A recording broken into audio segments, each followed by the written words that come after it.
एकाच वेळेला लाखो लोक तुमच्या मुलाच्या मतदारसंघात रस्त्यावर उतरले आहेत. लक्षात घ्या, तुमचा मुलगा तिकडला खासदार आहे आणि तुम्ही किंवा तुमचा मुलगा त्या आंदोलकांच्या साध्या भेटीला त्या क्षणी जाऊ शकले नाहीत. एवढे तुम्ही घाबरलेले होतात, एवढे तुम्ही भयग्रस्त होता. हा, तुम्ही नेतृत्व म्हणताय ना, ठाण्याचं नेतृत्व मी करतो अनेक वर्ष, पण बदलापूरच्या त्या पीडित महिलेचा ती तक्रार पोलीस घ्यायला तयार नव्हते 10 तास. हे काय विरोधकांनी केलं का? ती आई, त्या लहान मुलीची आई जी स्वतः एक गरोदर आहे महिला, ती 10 तास ती वणवण फिरत होती. यात विरोधकांचा काय दोष आहे? काल तुम्ही पाहिलं असेल की मुख्यमंत्र्यांची बदलापूर नंतरची क्लिप व्हायरल झाली आहे आणि मुख्यमंत्री असं सांगतायत की 2 वर्षापूर्वी महाराष्ट्रामध्ये अशीच एक घटना घडली, पण आम्ही ती फास्ट ट्रॅकवर चालवली आणि आरोपीला 2 महिन्यापूर्वी फाशी दिली. ऐकलंत ना? वडेट्टीवारांनी पण ट्विट केले ते आता.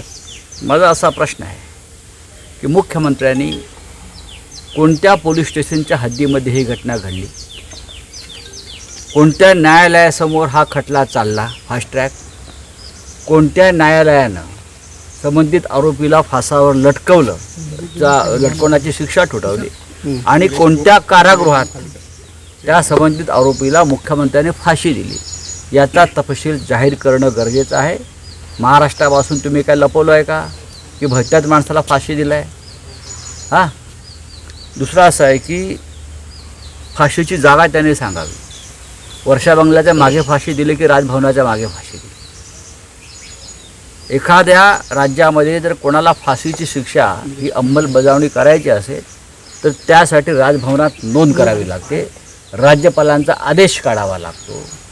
महाराष्ट्राच्या राज्यपालांना माझं आव्हान आहे, मुख्यमंत्र्यांनी केलेलं वक्तव्य त्यांनी गांभीर्यानं घ्यावं आणि परस्पर त्यांनी कोणाला फाशी दिली आहे त्याची चौकशी करावी आणि जर तुमच्याकडे अशी काही नोंद असेल तर तुम्ही ती महाराष्ट्रासमोर आणावी. हे मुख्यमंत्री 1 नंबरचे खोटारडे आहेत. 1 नाही 1 नंबरचे, बरं का? 1 नंबरचे खोटारडे आहेत. गृहमंत्री त्याहून खोटारडे आहेत. त्यांनी महाराष्ट्राला का मूर्ख समजलं आहे का? आम्ही विरोधकांना काय एवढीच काम आहेत? महाराष्ट्रामध्ये ठिकठिकाणी अत्याचार सुरू आहेत. काल पुण्यामध्ये झाले, अकोल्यात झाले. काय करतात मुख्यमंत्री? ठळक घडामोडींसाठी देशोन्नती न्यूज चॅनलला सबस्क्राईब करा आणि बेल आयकॉन प्रेस करा. मुंबई, पुणे, नागपूर, मराठवाडा असो का विदर्भ, राजकीय, सामाजिक, शैक्षणिक क्षेत्र असो का क्रीडा, सर्वच घडामोडीचे विश्लेषण पाहायला विसरू नका. फक्त देशोन्नती न्यूजवर.